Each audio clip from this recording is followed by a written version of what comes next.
টুয়েলভের ক্লাসে উত্তীর্ণ হওয়ার জন্য তোমাদের সবাইকে অভিনন্দন এবং টুয়েলভের অনলাইন ক্লাসে স্বাগতম। আজকে আমরা অর্থনীতি বা ইকোনমিক্সের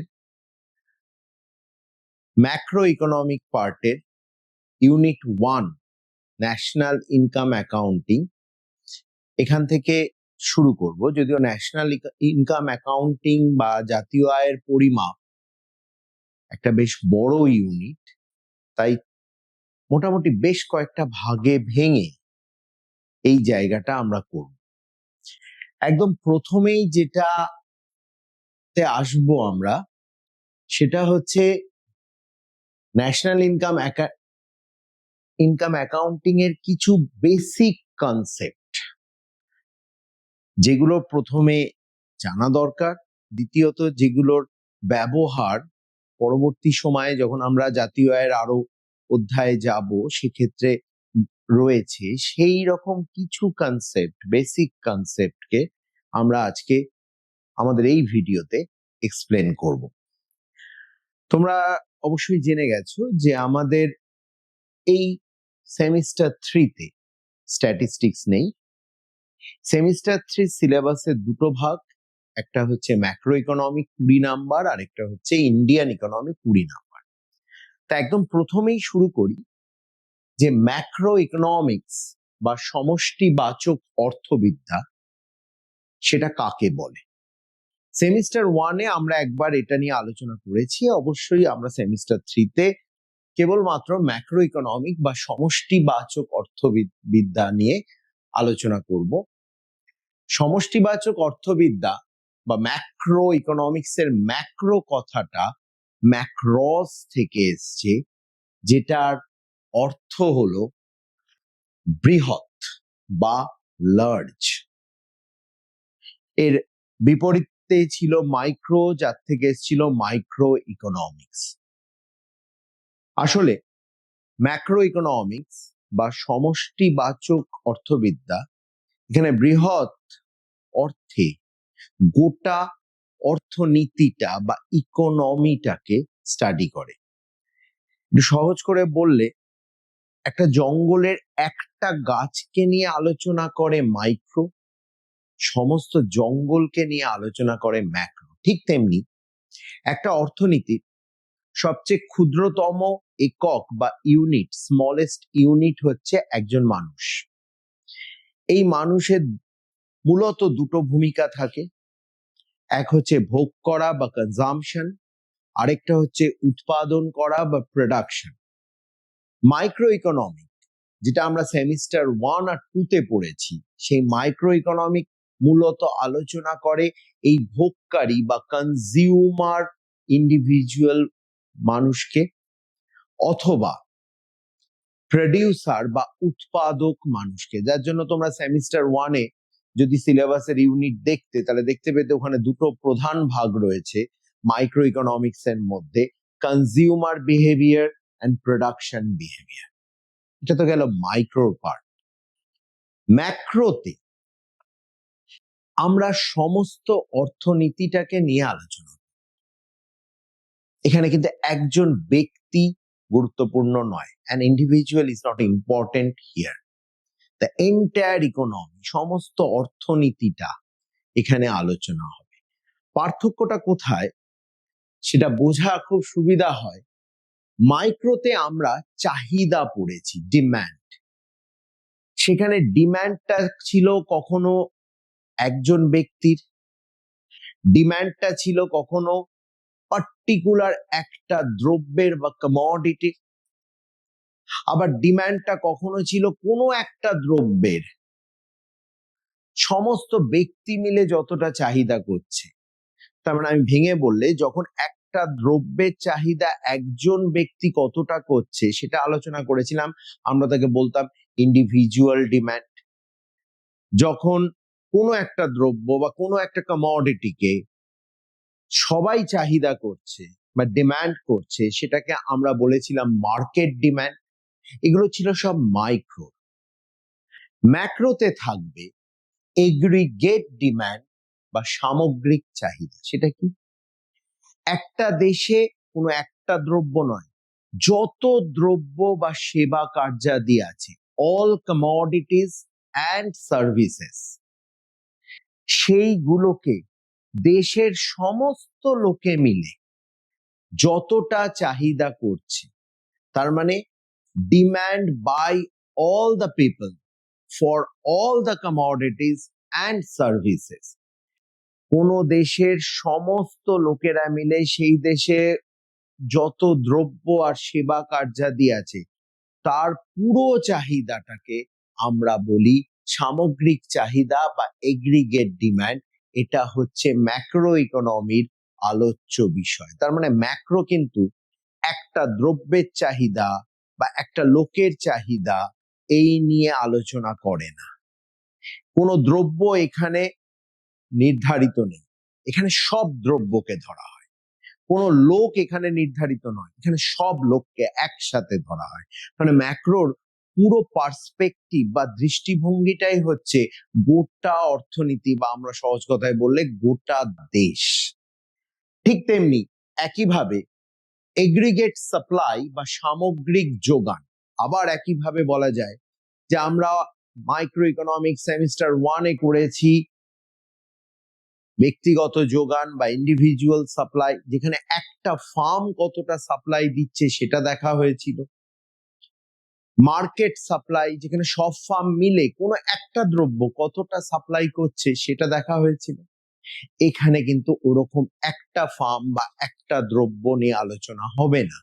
ম্যাক্রো ইকোনমিতে আলোচনা হবে একটা দেশে যা যা জিনিসপত্র উৎপাদিত হচ্ছে তার টোটাল সাপ্লাই, সমস্ত ফার্ম সমস্ত জিনিস মিলে টোটাল সাপ্লাই, যেটাকে আমরা বলি এগ্রিগেট সাপ্লাই বা সামগ্রিক যোগান। আরেকটা উদাহরণ নেওয়া যাক, আনএমপ্লয়মেন্ট ইন ইন্ডিয়া, ভারতের বেকারত্ব। লক্ষ্য করো এখানে কিন্তু একদম পুরোপুরি গোটা দেশটার বেকারত্ব, মানে একটা দেশে যতজন বেকার আছে সবাইকে একসাথে নিয়ে আলোচনা করছে ম্যাক্রো ইকোনমিক্স। কোনো একজনকে বা একটা গোষ্ঠী বা একটা গ্রুপ অফ পিপল তাদের বেকারত্ব নিয়ে আলোচনা কিন্তু ম্যাক্রো ইকোনমি করবে না, টোটাল দেশের বেকারত্ব নিয়ে আলোচনা করবে। ঠিক তেমনি রয়েছে এগ্রিগেট কনজাম্পশন বা সামগ্রিক ভোগ। কনজাম্পশন বা ভোগ করা মানে হচ্ছে, তোমরা ইউটিলিটি চ্যাপ্টার পড়তে গিয়ে এটা পেয়েছো, যে কোনো দ্রব্যের ইউটিলিটি বা উপযোগিতাকে গ্রহণ করা, উপভোগ করা। এখানে কিন্তু মাইক্রো ইকোনমিক্সে সেটা ছিল একজন ব্যক্তি কতটা উপযোগিতা পাচ্ছে বা কতটা ভোগ করছে। ম্যাক্রো ইকোনমিতে কিন্তু গোটা দেশের সবাই মিলে কতটা ভোগ করছে বা কতটা উপযোগিতা নিচ্ছে, দেশের সবাই মিলে সেটা আলোচনা হচ্ছে। অর্থাৎ aggregate demand, aggregate supply, unemployment India, aggregate consumption বা সামগ্রিক চাহিদা, সামগ্রিক যোগান, ভারতের বেকারত্ব, সামগ্রিক ভোগ, এই জাতীয় টোটাল কনসেপ্ট গুলো ম্যাক্রো ইকোনমির আলোচ্য বিষয় বা ম্যাটার অফ ডিসকাশন। তাহলে এটা হলো ম্যাক্রো ইকোনমিক্স। এরপর যে জায়গাটায় আমরা আসব সেটা হচ্ছে ম্যাক্রো ইকোনমিক ভেরিয়েবলস বা সমষ্টিবাচক অর্থবিদ্যার চল বা চলরাশি। এখন ভেরিয়েবল কাকে, চলরাশি কাকে বলে? খুব সহজ সংজ্ঞা বা definition, what varies is variable, মানে যা ভ্যারি করে তাই ভেরিয়েবল, অর্থাৎ যা পাল্টায় তাই ভেরিয়েবল। একটু যদি ভেবে দেখো তাহলে দেখতে পাবে যে আমাদের চারিপাশে যা কিছু আছে তা সবই ভেরিয়েবল, সবকিছু পাল্টায়। বলতে গেলে আমরা একটা ভেরিয়েবলের সমুদ্রের মধ্যে রয়েছি। খুব কষ্টকর হবে যদি তোমাদের জিজ্ঞেস করা হয় ভেরিয়েবলের উল্টো যেটা, অর্থাৎ কনস্ট্যান্ট বা ধ্রুবক যেটা পাল্টায় না, এরকম কোনো জিনিস আমাদের আশেপাশে আছে নাকি। খুব ডিফিকাল্ট হবে খুঁজে বের করা। সত্যি কথা বলতে গেলে সেরকম ভাবে আজীবন ধ্রুবক থাকবে, কোনো দিন পাল্টাবে না, একই থাকবে, এরকম কিন্তু কোথাও নেই। যাই হোক, এবার ম্যাক্রো ইকোনমিক ভেরিয়েবল বা সমষ্টিবাচক অর্থবিদ্যার চল বলতে কাদেরকে বলা হচ্ছে?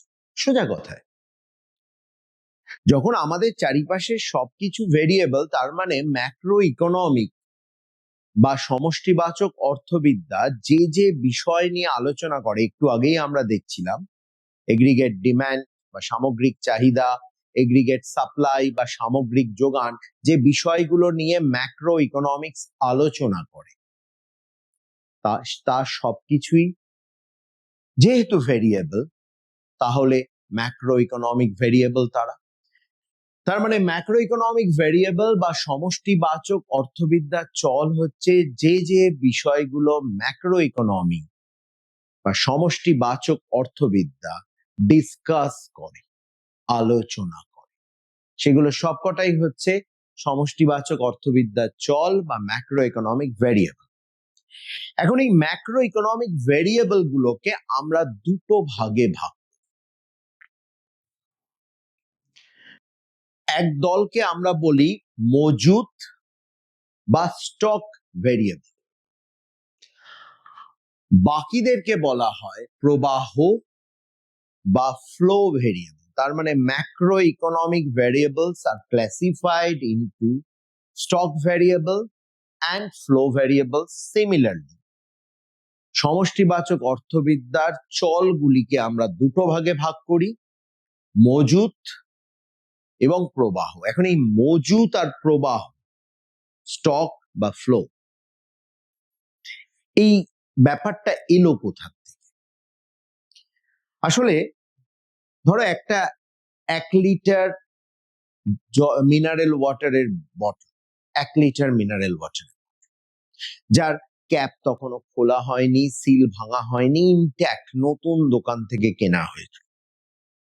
যদি তোমাকে জিজ্ঞেস করা হয় যে এই 1 লিটার জলের বোতল, সরি, এই বোতলটাতে কতটা জল আছে, তুমি নিশ্চিন্তে বলবে যেহেতু ক্যাপ খোলা হয়নি, কেউ জল খায়নি ওটার থেকে, তার মানে ওটা 1 লিটার জল আছে।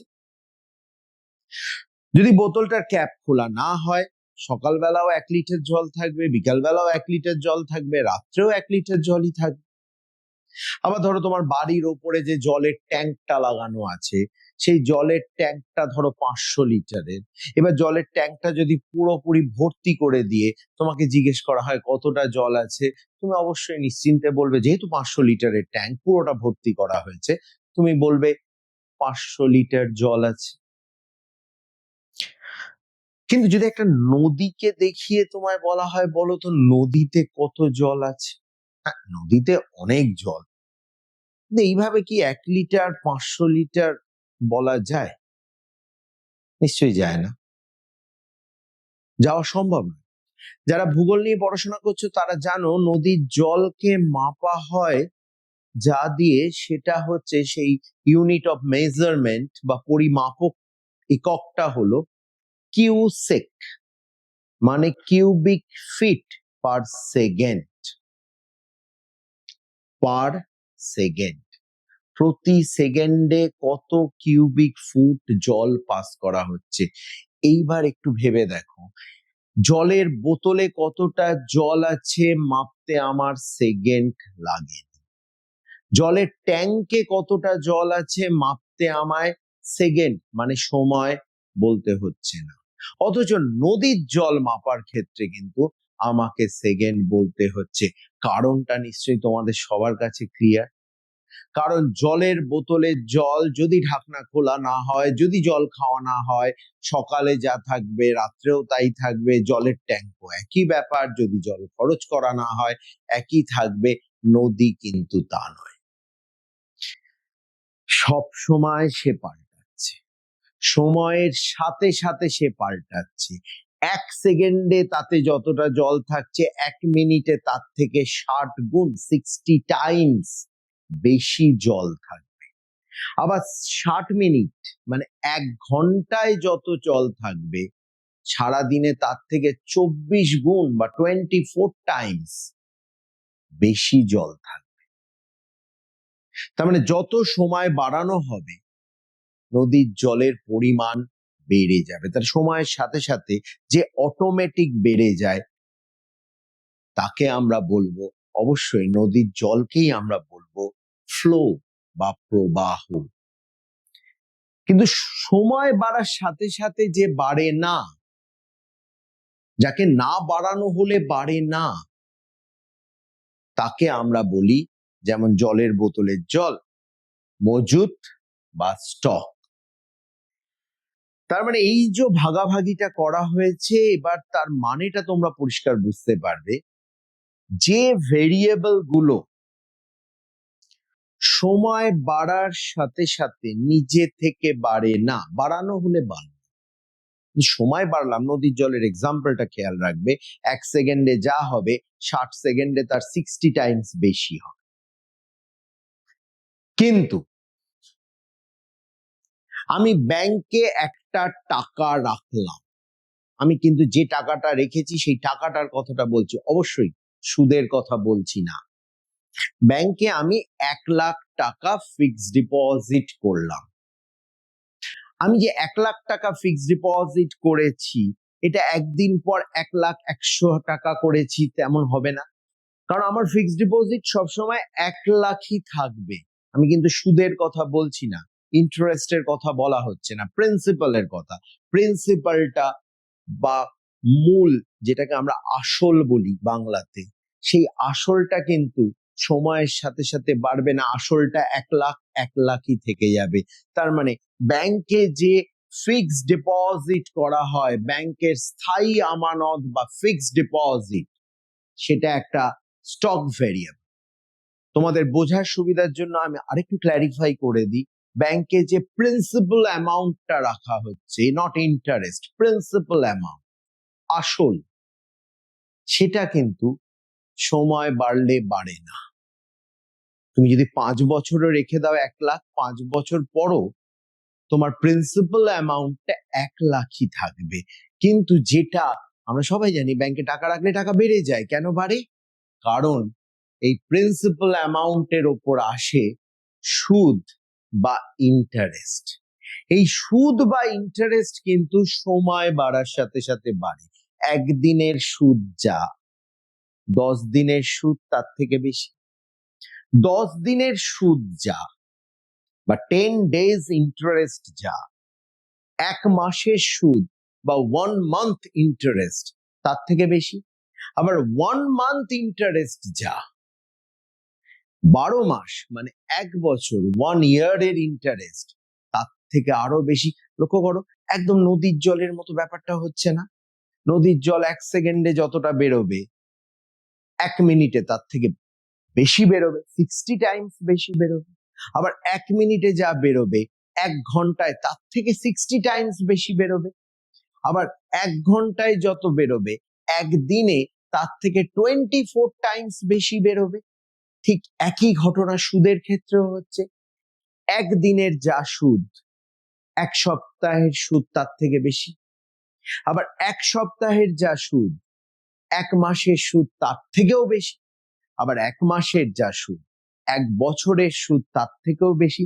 তাহলে সুদ পুরো নদীর জলের মতো সময়ের সাথে সাথে বাড়ছে।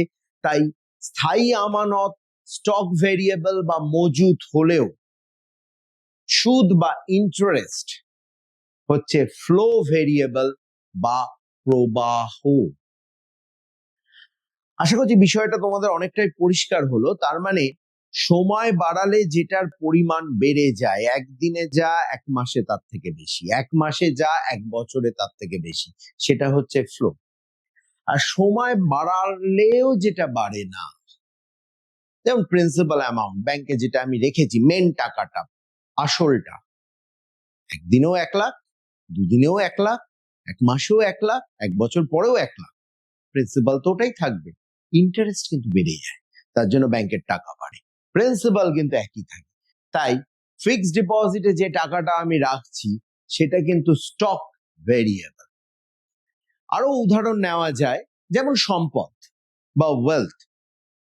ধরো আমার একটা বাড়ি, আমি একটা বাড়ি কিনলাম, সেই বাড়ির পরিমাণটা তো সময়ের সাথে সাথে বাড়বে না। মানে ব্যাপারটা এরকমই যে আমি একটা 2 কামরার ফ্ল্যাট কিনেছি আজকে, ধরে নাও, তার মানে এই নয় তো 1 মাস পর ওটা 3 কামরার ফ্ল্যাট হয়ে যেতে পারে, বা 1 বছর পর 4 কামরার ফ্ল্যাট। না, এরকম কোনো গল্প কিন্তু হবে না।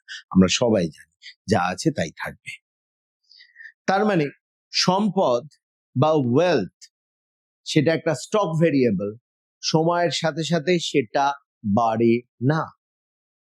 কিন্তু এই সম্পদ থেকে যদি আমরা আয় করা শুরু করি, যেমন যে ফ্ল্যাটটার কথা আমি বলছিলাম, সেই ফ্ল্যাটটাকে যদি আমি ভাড়া দিই, ইনকাম ফ্রম প্রপার্টি, সম্পদ থেকে আয়, ফ্ল্যাটটা যদি আমি ভাড়া দিই, 1 মাসে যা ভাড়া পাবো 1 বছরে তার থেকে 12 গুণ বেশি ভাড়া পাবো। তার মানে সময়ের সাথে সাথে ভাড়া বেড়ে যাচ্ছে, ভাড়া হিসাবে পাওয়া টাকাটা বেড়ে যাচ্ছে। 1 মাসে যতটা ভাড়া, 2 মাসে তার ডাবল, 3 মাসে তার ট্রিপল, 4 মাসে তার কোয়াড্রুপল, মানে 4 গুণ। তাহলে ভাড়ার পরিমাণটা যত বেশি সময় ধরবো, সময়ের গ্যাপটা যত বাড়াবো, ইন্টারভালটা যত বাড়াবো, পরিমাণটাও বেড়ে যাচ্ছে। তাই সম্পদ থেকে পাওয়া আয় বা income from property is a flow variable, কিন্তু সম্পদ হচ্ছে একটা মজুত বা স্টক ভ্যারিয়েবল। মূলধন বা ক্যাপিটাল, মূলধন বা ক্যাপিটাল আমরা জানি যে অবভিয়াসলি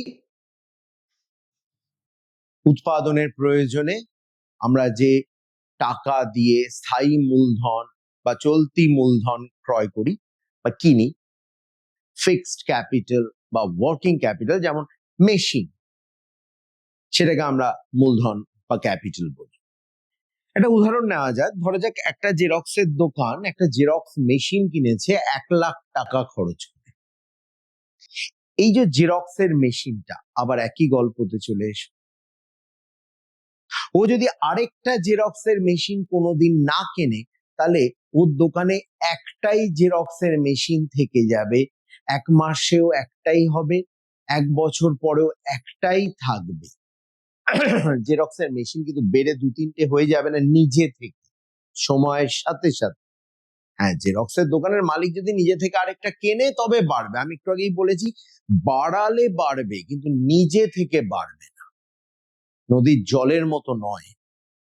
তাহলে যে মূলধন বা ক্যাপিটাল ইনভেস্ট করা হয়, বিনিয়োগ করা হয়, সেটা একটা স্টক ভেরিয়েবল। কিন্তু যখন এই মূলধন বা ক্যাপিটাল বিনিয়োগ করা হয়, তার থেকে যে ইনকামটা আসে, যে প্রফিট বলতে পারি আমরা, সেটা কিন্তু একদিনের প্রফিট যে 1 মাসের প্রফিট তার থেকে বেশি, 1 বছরের প্রফিট আরো বেশি। আমি টোটাল প্রফিট ধরি, তাহলে প্রফিট একটা ফ্লো ভ্যারিয়েবল। ঠিক তেমনি পপুলেশন, কোনো একটা দেশের পপুলেশন এই মুহূর্তে যতটা, ততটাই রয়েছে, এটা একটা স্টক ভেরিয়েবল। আবার ঠিক তেমনি আনএমপ্লয়মেন্ট। কিন্তু এখানে একটা ছোট্ট পার্থক্য, আমি জানি তোমাদের মনে একটা প্রশ্ন আসছে, স্যার সময়ের সাথে সাথে তো পপুলেশন বেড়ে যায়। হ্যাঁ, নিশ্চয়ই বাড়ে, কিন্তু ওটা বাড়ানো হচ্ছে তাই বাড়ে। তাই এইগুলোর ক্ষেত্রে আমরা পয়েন্ট অফ টাইম ধরে মেজার করি।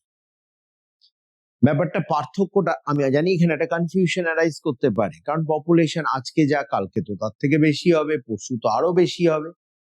Very good. কিন্তু নদীর জলের সঙ্গে হিসাবটা একবার করো। আমরা এটাকে ফ্লো বলবো কিনা সেটা বোঝার জন্য নদীর জলের সঙ্গে হিসাবটা করো। ধরো একটা নদীতে জল আছে 1 সেকেন্ডে, আমি ধরে নিলাম সহজ করে 10 লিটার। 1 সেকেন্ডে নদীটাতে 10 লিটার জল আছে, তার মানে 2 সেকেন্ডে 20 লিটার, 3 সেকেন্ডে 30 লিটার। হ্যাঁ, পপুলেশন এইভাবেই বাড়ছে, কিন্তু মজাটা দেখো, এই মুহূর্তে আমি নদীর জলটা মাপলাম, আমি 10 লিটার জল পেলাম, তার আগের মুহূর্তের জলটা তো আর মাপা হলো না, সে তো বেরিয়ে চলে গেছে। এই মুহূর্তের জলটুকুই শুধু পেলাম। পপুলেশনে কি সেটা হয়? আমি যদি এই মুহূর্তের পপুলেশন মাপতে যাই, তাতে তো অবভিয়াসলি কালকে যারা জন্মেছে, তার আগের দিন যারা জন্মেছে, 1 বছর আগে যারা জন্মেছে, 10 বছর আগে যারা জন্মেছে, সবাই ইনক্লুডেড হয়ে যাবে। নদীর জলে কি সেটা হয় যে একদিন আগে যে জলটা পাস করেছে সেটাও ইনক্লুডেড হচ্ছে? হয় না। পুকুরের জলে কিন্তু হয়। পুকুরের জলে যদি জল ঢোকে, সেই জল আর বেরোয় না, সেখানে থেকে যাচ্ছে। তাই পুকুরের জল, জলের ট্যাঙ্কের জল, বোতলের জল, এগুলোতে স্টক, কারণ ওখানে থেকে যাচ্ছে, নদীতে কিন্তু থাকছে না। পপুলেশন যেহেতু থেকে যাচ্ছে, আগের সব পপুলেশন আমি যখন আজকে মাপবো, আগের সব পপুলেশন ইনক্লুডেড হয়ে যাবে। তাই পপুলেশন অনেকটা পুকুরের জলের মতো একটা স্টক। বেকারত্ব বা আনএমপ্লয়মেন্ট একই জিনিস। আমি এই মুহূর্তে যদি মাপি, কালকে যারা আনএমপ্লয়েড ছিল তারাও ইনক্লুডেড হবে, 1 বছর আগে যারা আনএমপ্লয়েড ছিল তারাও ইনক্লুডেড হবে, সবাই ইনক্লুডেড হয়ে যাবে, অনেকটা পুকুরের জলের মতো ফিক্সড হয়ে দাঁড়িয়ে গেছে। দেয়ারফোর এটাও একটা স্টক। অন্যদিকে যদি ফ্লো এর কথা ভাবি, প্রোডাকশন। একটা কারখানা যদি একদিনে ধরো একটা শাড়ি ছাপায়, মানে শাড়ি বানায়, একটা কটন টেক্সটাইল মিল, সে যদি একদিনে 100টা শাড়ি তৈরি করে, তাহলে 2 দিনে টোটাল 200টা তৈরি করবে, 3 দিনে 300টা তৈরি করবে। মজা হচ্ছে, যদি আমরা ধরো আজকে 1 তারিখ, 1 তারিখে শাড়ির দোকান, এই শাড়ির কারখানাটা 100টা শাড়ি তৈরি করেছে, 2 তারিখে আবার কিন্তু 100টাই করবে। পপুলেশনের সঙ্গে পার্থক্যটা লক্ষ্য করো। পপুলেশন আজকে যদি 100 হয়, আর পরের দিন যদি আরো 100 আসে, তাহলে পরের দিন মাপলে সেটা 200 হবে। শাড়ির ক্ষেত্রে কিন্তু প্রত্যেক দিন নদীর জলের মতো আগেরটা বেরিয়ে চলে যাচ্ছে। হ্যাঁ, তাই প্রোডাকশন, এটা সময় যত বাড়বে এর পরিমাণ তত বাড়বে, কিন্তু প্রত্যেক দিন একটা সেম লেভেলের পাস করছে। তাই এটাও একটা ফ্লো ভেরিয়েবল।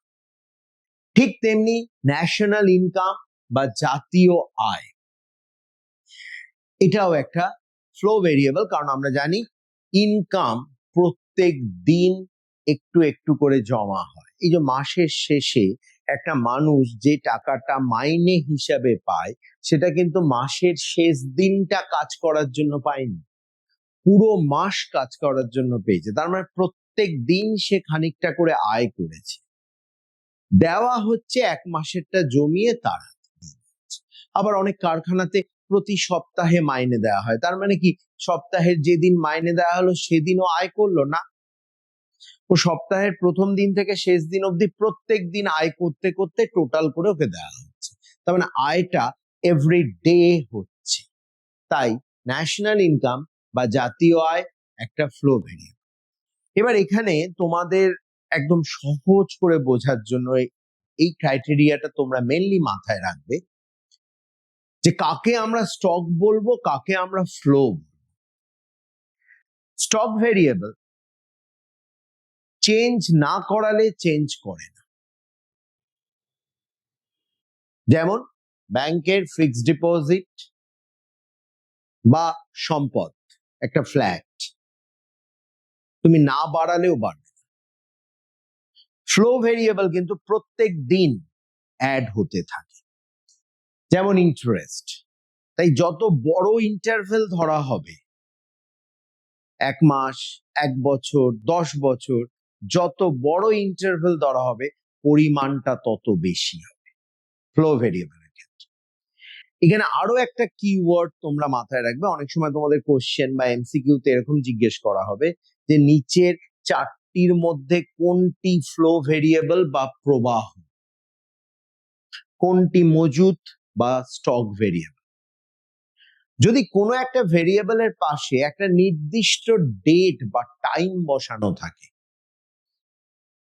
যেমন bank deposit as on 31 March, 31 মার্চে ব্যাংকের আমানত, যেহেতু একটা পার্টিকুলার ডেট দেওয়া আছে, এটাকে আমরা বলি পয়েন্ট অফ টাইম, সেটা অবশ্যই স্টক হবে।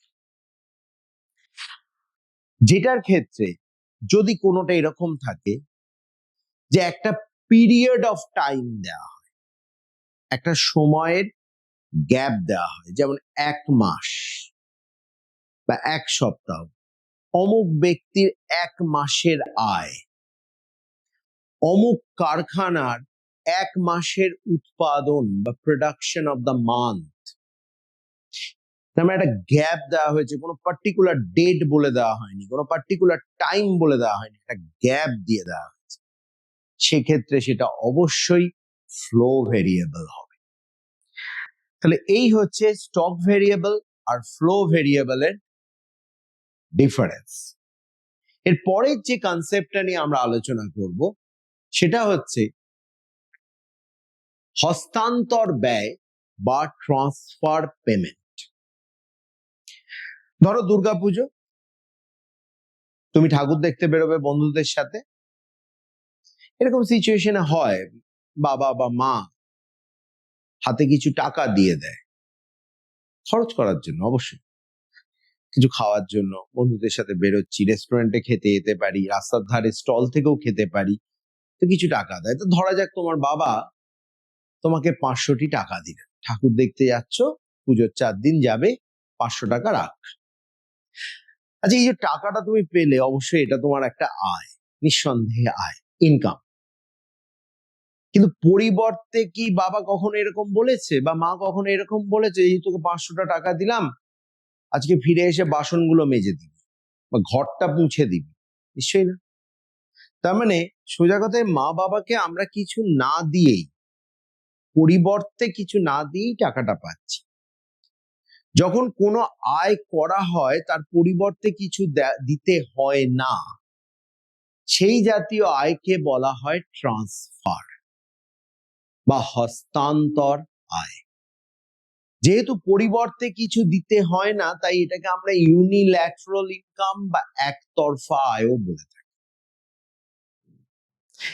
এই আয়টা যে দেয়, যেমন জাস্ট এই ঠাকুর দেখতে যাওয়ার সময় যে টাকাটা দিল, তোমাকে দিল যদি বাবা দেয়, তাহলে বাবার কাছে এটা হচ্ছে উৎপাদন, সরি, বাবার কাছে এটা হচ্ছে হস্তান্তর ব্যয়।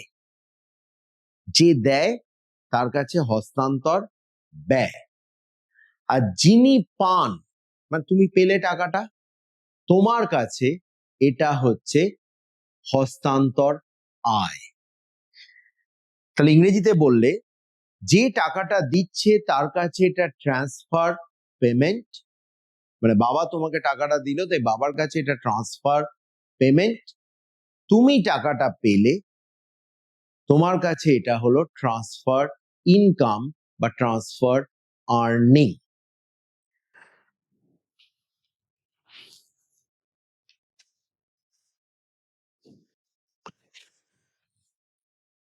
এখন মেনলি এই হস্তান্তর ব্যয় বা ট্রান্সফার পেমেন্টস, মেনলি, তার মানে যে শুধুমাত্র তা কিন্তু নয়, মেনলি, অনলি নয়, মেনলি দিয়ে থাকে সরকার।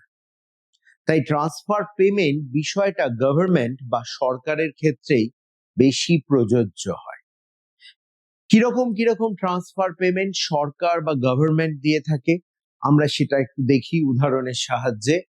যেমন প্রথমটা হচ্ছে সরকার দ্বারা প্রদত্ত ভাতা বা অ্যালাউন্সেস। ভাতা বা অ্যালাউন্স হচ্ছে তোমার প্রয়োজন আছে তাই তোমাকে সরকার কিছু অর্থ দিয়ে সাহায্য করছে, পরিবর্তে কিন্তু সরকার তোমার কাছ থেকে কিছু চাইছে না। তার মানে সেই একতরফা, সরকারের কাছে এই ভাতা প্রদানটা হচ্ছে হস্তান্তর ব্যয় বা ট্রান্সফার পেমেন্ট। যে পায় তার কাছে এটা হচ্ছে হস্তান্তর আয় বা ট্রান্সফার ইনকাম।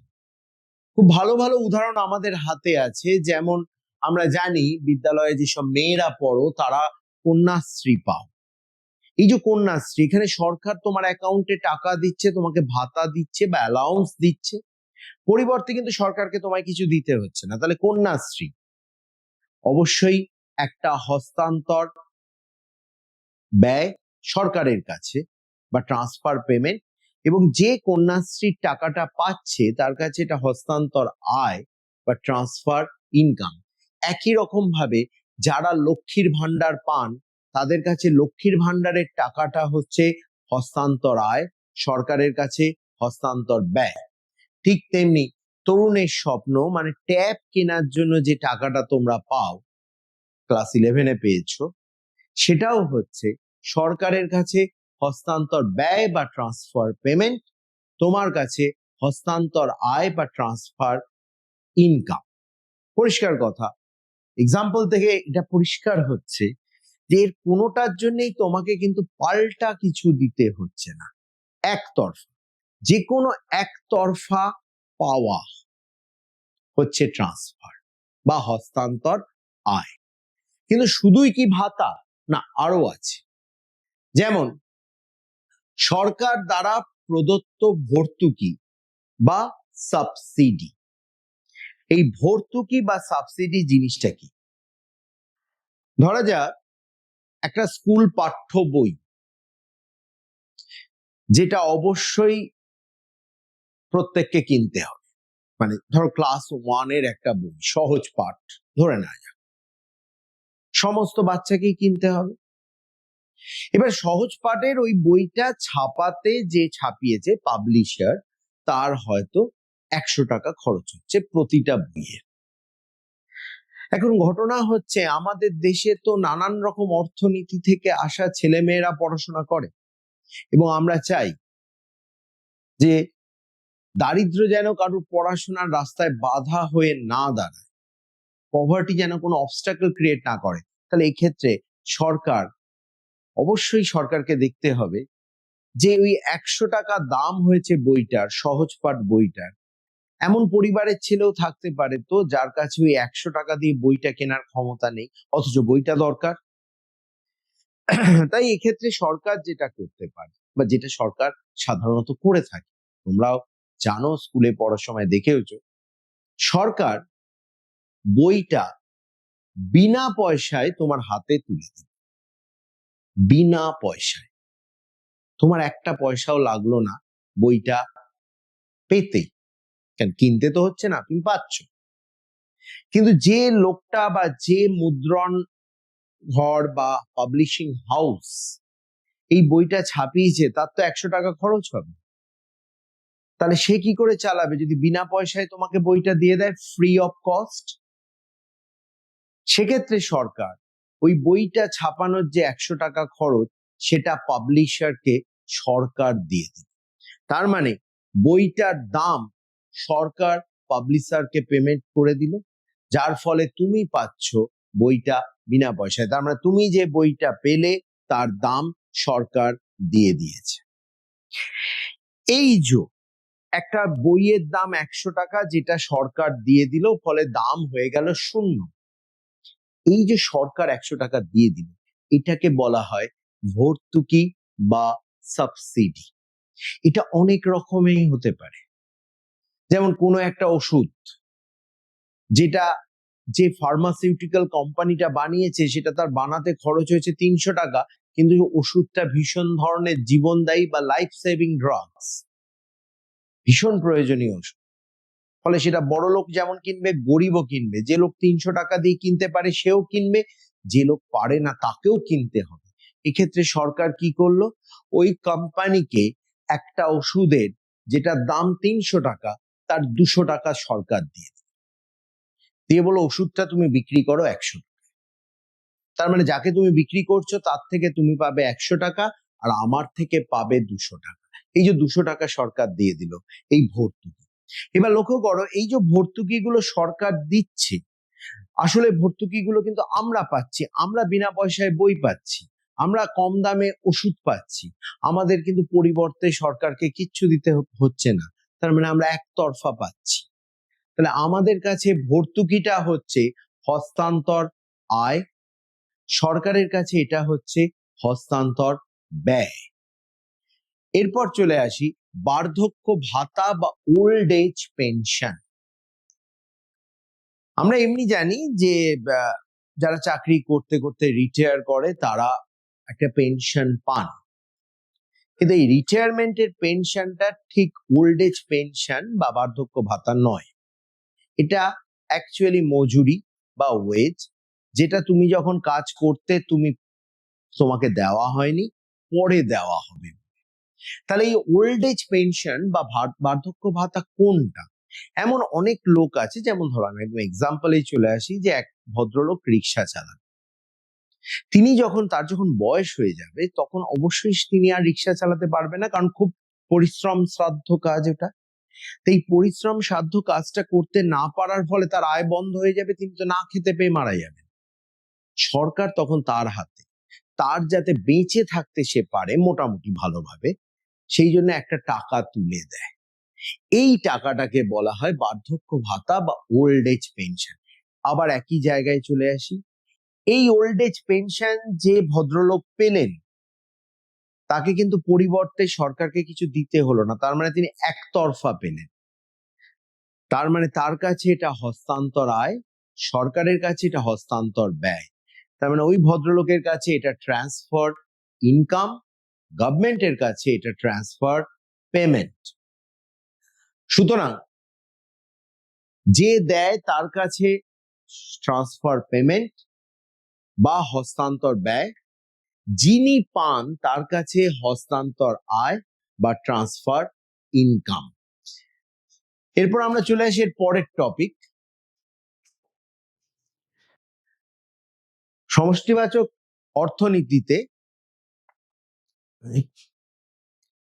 আচ্ছা, সমষ্টিবাচক অর্থবিদ্যা বা ম্যাক্রো ইকোনমিতে আমরা দ্রব্যগুলোকে, যে কমোডিটি বা গুডস আমরা ব্যবহার করি বা উৎপাদনের কাজে ব্যবহার করি, এগুলোকে আমরা ভাগ করে থাকি।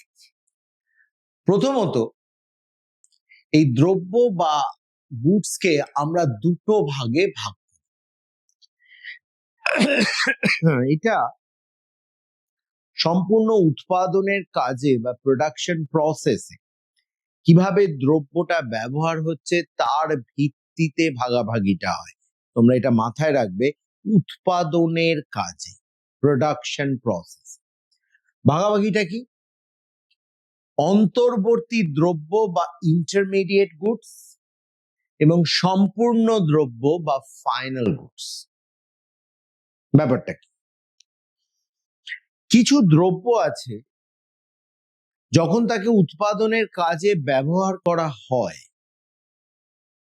সেই দ্রব্যটা পুরোপুরি নিঃশেষ হয়ে যায়, মানে ইংরেজিতে যেটাকে বলে ইউজড আপ।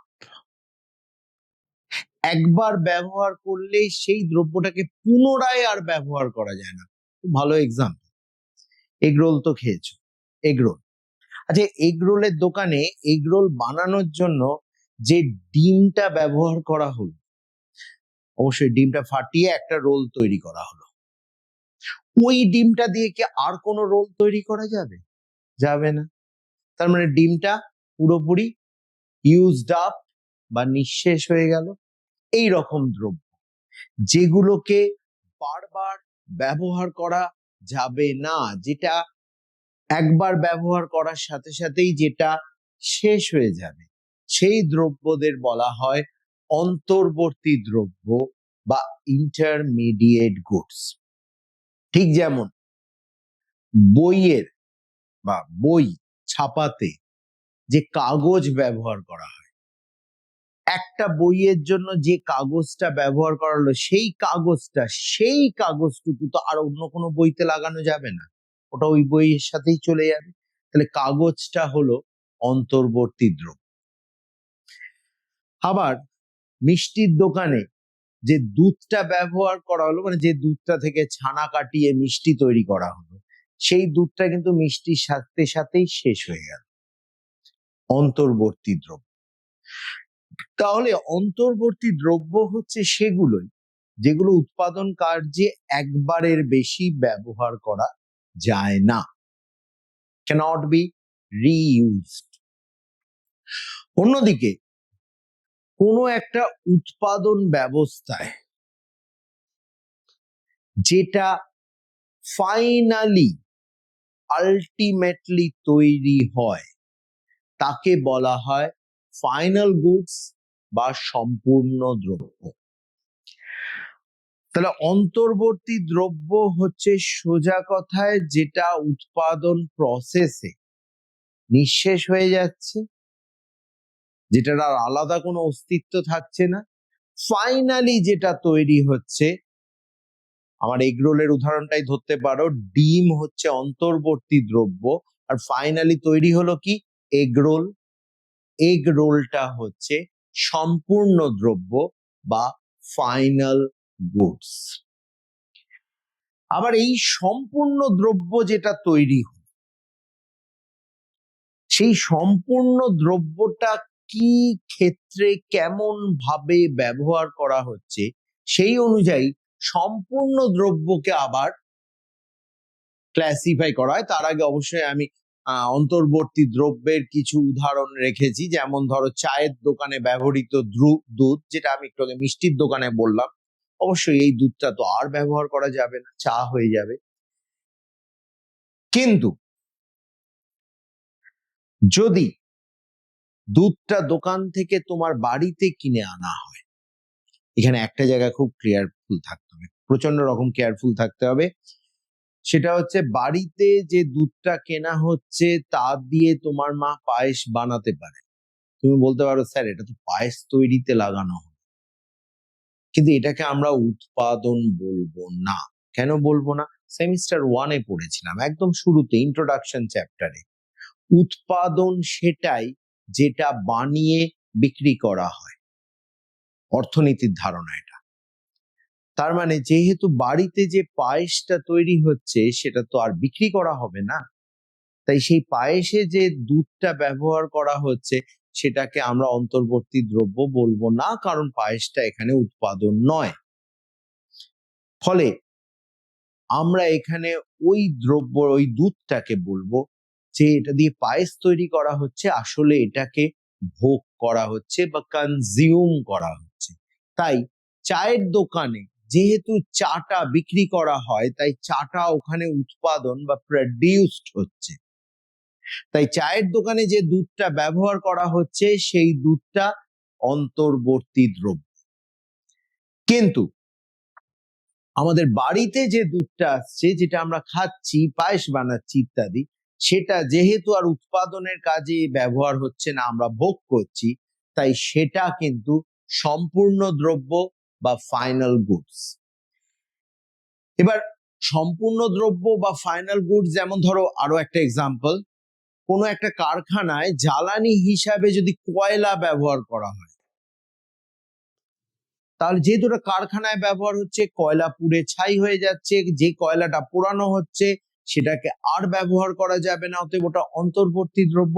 ঠিক একই কারণে দুধের মতোই যদি বাড়িতে রান্না বান্নার কাজে কয়লা ব্যবহার করা হয়, বাড়িতে রান্না বান্নার কাজে, বাড়ির রান্নাটা কিন্তু উৎপাদন নয়, কারণ ওখানে বিক্রি হচ্ছে না, সেটা কিন্তু আর অন্তর্বর্তী দ্রব্য হবে না। যদিও লক্ষ্য করার জায়গা এটাই যে এখানেও কয়লাটা পুড়ে ছাই হয়ে যাচ্ছে, ওকে আবার ব্যবহার করা যাবে না, তা সত্ত্বেও যেহেতু বাড়িতে উৎপাদন বা প্রোডাকশন হচ্ছে না, তাই বাড়িতে যে কয়লাটা জ্বালানো হচ্ছে সেটা কিন্তু অন্তর্বর্তী দ্রব্য নয়। এবার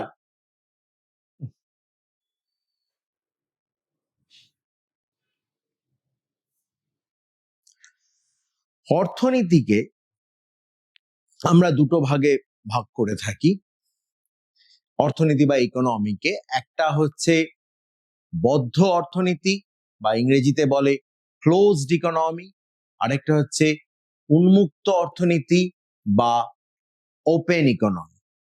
এখন এদের মধ্যে পার্থক্যটা কি? বদ্ধ অর্থনীতিতে সোজা কথায় বৈদেশিক বাণিজ্য বা ইন্টারন্যাশনাল ট্রেড থাকে না, একদমই থাকে না। থাকলেও সেটাকে ভীষণভাবে আটকানো থাকে, আমরা এখানে ধরেই নিই যে থাকে না। ইন্টারন্যাশনাল ট্রেড থাকে না বা আন্তর্জাতিক বাণিজ্য থাকে না, ঠিক তেমনি যে অর্থনীতিতে আন্তর্জাতিক বাণিজ্য বা ইন্টারন্যাশনাল ট্রেড,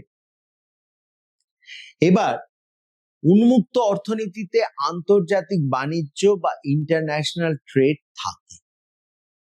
তার মানে বদ্ধ অর্থনীতি আর উন্মুক্ত অর্থনীতির মেন পার্থক্য হচ্ছে ইন্টারন্যাশনাল ট্রেড বা আন্তর্জাতিক বাণিজ্য থাকা না থাকা। এবং তার থেকেই আমরা যে পার্থক্যগুলো তৈরি করতে পারি সেটা হচ্ছে বদ্ধ অর্থনীতিতে রপ্তানি মানে বিদেশে দ্রব্য পাঠানো বা বিদেশিদের দ্রব্য বিক্রি করা, যেটাকে ইংরেজিতে আমরা বলি এক্সপোর্ট, থাকে না, থাকবেও না, কারণ আন্তর্জাতিক বাণিজ্যই তো নেই। উন্মুক্ত অর্থনীতিতে অবশ্যই থাকবে, তার মানে রপ্তানি থাকবে বা দেয়ার ইজ এক্সপোর্ট। এবার এক্সপোর্টের সাথে আর কি থাকে? ইম্পোর্ট, মানে বিদেশ থেকে দ্রব্য কেনা বা বিদেশ থেকে দ্রব্য আনানো, আমদানি। বদ্ধ অর্থনীতিতে সেটা থাকবে না, উন্মুক্ত অর্থনীতিতে আবার একইভাবে সেটা থাকবে। এবার একটু ভেবে দেখো তো, আমাদের দেশটা কি বদ্ধ অর্থনীতি না উন্মুক্ত অর্থনীতি? ভাবো, এটার উত্তর আমি দেব না, এটা তোমরাই ভাববে। তাহলে এই হলো বদ্ধ আর উন্মুক্ত অর্থনীতির পার্থক্য, কিন্তু আরো একটা বড় পার্থক্য এখানে আছে। যেহেতু এখানে আন্তর্জাতিক বাণিজ্য থাকে না, তাই বদ্ধ অর্থনীতিতে একটা দেশ, সেই দেশের লোকেরা যে খরচটা করে, মোট ব্যয়, বা এটাকে আমরা বলে থাকি এগ্রিগেট এক্সপেন্ডিচার, এই মোট ব্যয়টা মূলত তিন রকমের। দেশের লোকেরা ভোগ করার জন্য যে টাকাটা খরচ করে আমরা বলি কনজাম্পশন এক্সপেন্ডিচার বা ভোগ ব্যয়। দেশে ব্যবসায়ী সম্প্রদায় ক্যাপিটাল পারচেজ করে বা মূলধন ব্যয় ক্রয় করে, তার জন্য যে খরচটা করে সেটাকে আমরা বলি বিনিয়োগ ব্যয় বা ইনভেস্টমেন্ট এক্সপেন্ডিচার। এছাড়া সরকার খরচ করে, রাস্তাঘাট বানায়, ব্রিজ তৈরি করে, ভাতা প্রদান করে, এগুলোর জন্য সরকারের যে খরচ সেটাকে আমরা বলি সরকারি ব্যয় বা গভর্নমেন্ট এক্সপেন্ডিচার। তার মানে বদ্ধ অর্থনীতিতে দেশের লোকেরা যে খরচটা করে সেটা মূলত তিন রকমের: ভোগ ব্যয়, বিনিয়োগ ব্যয় এবং সরকারি ব্যয়। কনজাম্পশন এক্সপেন্ডিচার, ইনভেস্টমেন্ট এক্সপেন্ডিচার এবং গভর্নমেন্ট এক্সপেন্ডিচার। উন্মুক্ত অর্থনীতিতে এই তিন রকম ব্যয় তো থাকেই, ভোগ, বিনিয়োগ, সরকারি ব্যয় থাকেই, তার সঙ্গে যোগ হয় রপ্তানি ব্যয়। তার মানে আমাদের দেশের জিনিস কেনার জন্য বিদেশিরা যে খরচটা করছে সেটা আমাদের সাথে ইনক্লুডেড হয়। তার মানে কনজাম্পশন, ইনভেস্টমেন্ট, গভর্নমেন্ট এক্সপেন্ডিচারের সাথে অ্যাড হয় এক্সপোর্ট এক্সপেন্ডিচার। কিন্তু যেহেতু উন্মুক্ত অর্থনীতি, যেহেতু আন্তর্জাতিক বাণিজ্য, ইন্টারন্যাশনাল ট্রেড খোলা রয়েছে, ফলে আমার দেশের লোকেরা তো এমন কিছু ব্যয় করতে পারে যে টাকাটা বিদেশে চলে যায়, মানে বিদেশ থেকে জিনিস কেনে। যেমন আমরা একটা বিদেশি ফোন কিনছি, সেই ক্ষেত্রে যে টাকাটা আমরা বিদেশি দ্রব্য আনানোর জন্য খরচ করছি, মানে আমদানি বা ইম্পোর্ট, সেটা কিন্তু মোট ব্যয় থেকে মাইনাস হয়ে যাবে। অ্যাকচুয়ালি আমরা ভোগের জন্য জিনিস আনাতে পারি, বিনিয়োগের জন্য জিনিস আনাতে পারি। তার মানে ভোগ বা বিনিয়োগ, যেমন ধর একটা ফোন কিনেছি, বিদেশি ফোন, তাহলে ওটা ভোগের মধ্যে ইনক্লুড হয়ে আছে, কনজাম্পশনের মধ্যে ইনক্লুড হয়ে আছে, সেটাকে এখানে গিয়ে আমরা মাইনাস করে দেব। এখানে গিয়ে আমরা ওটাকে মাইনাস করে দেবো, মানে বাদ দিয়ে দেবো। তাহলে অবশ্যই যেটা বোঝা যাচ্ছে যে বদ্ধ অর্থনীতিতে মোট ব্যয়ের পরিমাণটা শুধু এই তিনটে জিনিসের ওপরই নির্ভর করে। উন্মুক্ত অর্থনীতিতে কিন্তু মোট ব্যয়ের পরিমাণটা বা এগ্রিগেট এক্সপেন্ডিচার পাঁচটা জিনিসের ওপর নির্ভর করে। তাহলে এই হলো বদ্ধ অর্থনীতি এবং উন্মুক্ত অর্থনীতির পার্থক্য। আজকে পার্ট 1 ভিডিওতে আমরা এই অবধি আলোচনা করলাম। এরপরে জাতীয় আয়ের কনসেপ্ট গুলো আমরা এর পরের ভিডিওতে আলোচনা করব, যেটা পার্ট 2 হিসাবে আসবে।